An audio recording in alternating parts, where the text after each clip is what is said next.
Hi friends, আশা করি আপনারা সবাই ভালো আছেন। আজকে আমি তৈরি করেছি আটা দিয়ে খুব একটা সুন্দর রেসিপি। এই রেসিপিটি সকালে বাচ্চাদের খুব পছন্দনীয় খাবার। বাচ্চারা এটা খেলে রুটি খেতে চাইবে না, সবাই এটাই চাইবে। এখানে প্রথমে নিয়েছি আমি পেঁয়াজ কুচি। এখানে দুটো পেঁয়াজ নিয়েছি। এখানে নিয়েছি একটা গাজর। গাজরগুলো আমি গ্রেট করে নিয়েছি। বিটটাও আমি গ্রেট করে নিয়েছি। এখানে বিটটা নিয়েছি, হাফ বিট নিয়েছি, বিটের সাইজটা বড় ছিল। এখানে আমি একটা মাঝারি টাইপের আলু নিয়েছি আর কিছু ধনেপাতা। এখানে সামান্য লবণ মিশিয়ে এটাকে 5 মিনিটের জন্য রেস্টে রেখে দিতে হবে। আর সবজি থেকে যে জল বেরোবে সেগুলোকে বাদ দিয়ে দিতে হবে, সেটা স্যুপ তৈরি করে নিতে পারেন। এরপর আমি রুটির জন্য আটা নিয়ে নিয়েছি 2 বাটি।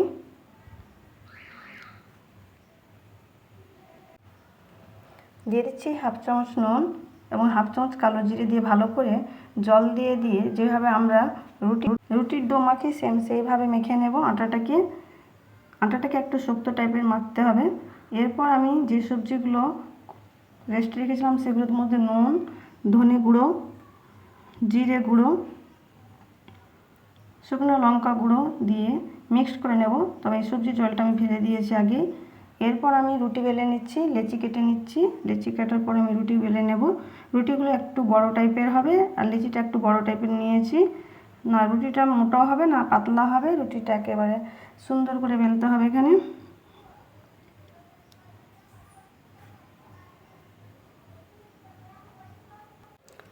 যে রুটিটাকে আমার বেলা কমপ্লিট হয়ে গেছে। এবার আমার যেগুলো সবজিতে আমি সব কিছু মিশিয়ে সেগুলো দিয়ে দিচ্ছি।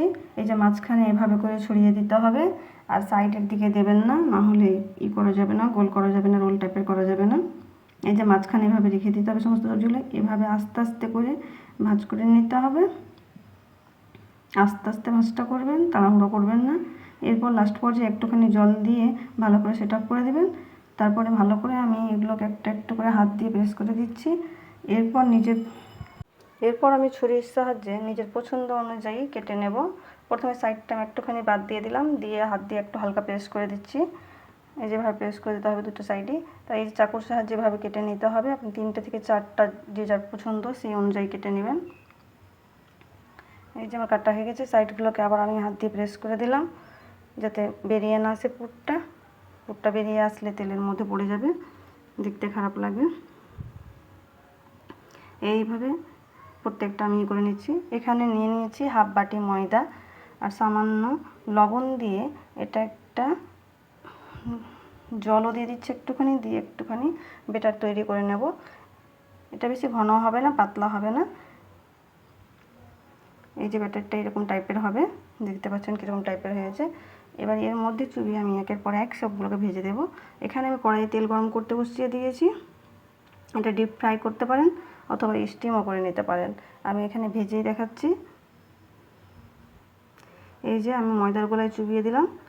এভাবে চুবিয়ে একের পর এক সবগুলোকে ছেড়ে দেব। এগুলো সবটাই মাঝারি আঁচে লালচে কালার করে ভেজে নিতে হবে।